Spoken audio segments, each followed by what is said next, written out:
Good afternoon guys, kain tayo. Meron pa ako ditong, ayan guys oh, kimchi. Hindi po siya talaga originally from Korea, pero dito na po ito gawa. Tikman po natin kung ano ang lasa ng kimchi na to. Tingnan natin guys. Sana masarap. Masarap to sa samgyupsal o kaya po sa noodles. Pwede po siya ihalo sa noodles. Tikman natin guys.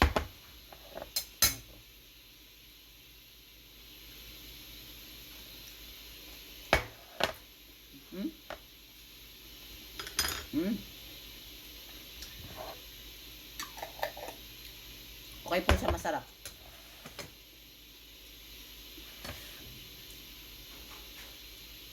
Kain tayo.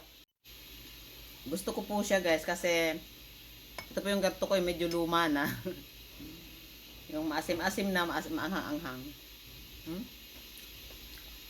Hmm.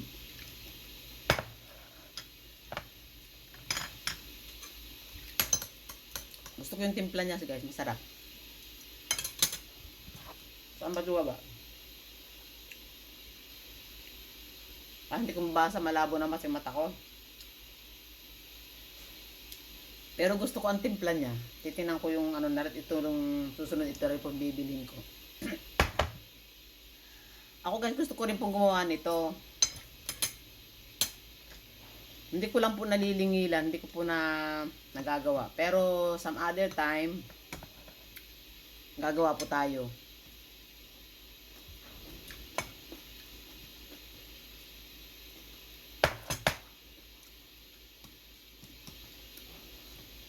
Ako po kasi mas gusto ko po yung medyo matagal ng kimchi. Yung babad na po sa sauce. Yung maasim-asim na, maanghang. Pero ito pong kimchi ito, gusto ko siya, maganda, masarap ang timpla.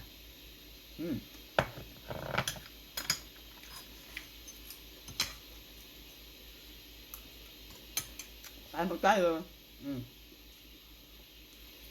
Chicken.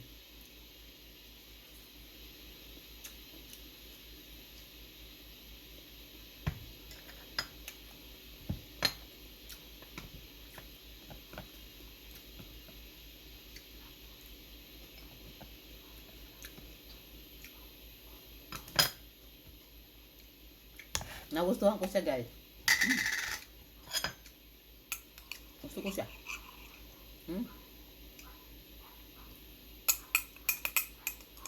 Ito po kasi favorite ko na ako nagtatrabaho po sa Korea. Favorite ko talaga yung kimchi na luma na. Ako po binibigyan ni amo ng isang tawag doon. Isang ganun po, isang malaking ganun. Buong buo pa po yung cabbage. Buong buo pa po siya ibibigay sa akin. Ang tagal naman bago maubos. Inihahalo ko po sa noodles. Pwede pong lagyan nyo ng tokwa, baboy. Sarap po.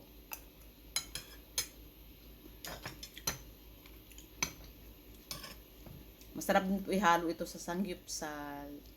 Ay, masarap siya. Favorite ko to. Kain po tayo.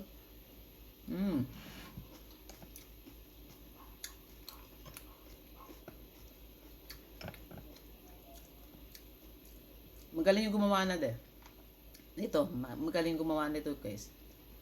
Sarap ang pagkakagawa niya.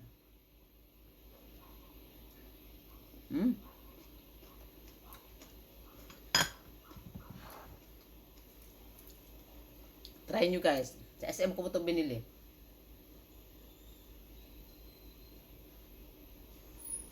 Hindi ko na po masyado mabasa yung sulat kasi ang liliit. Ako po yung nagkaroon ng time, nagkaroon po ng mga ingredients, gagawa po rin ako niyan. Paano guys? Bye bye. Thank you for watching.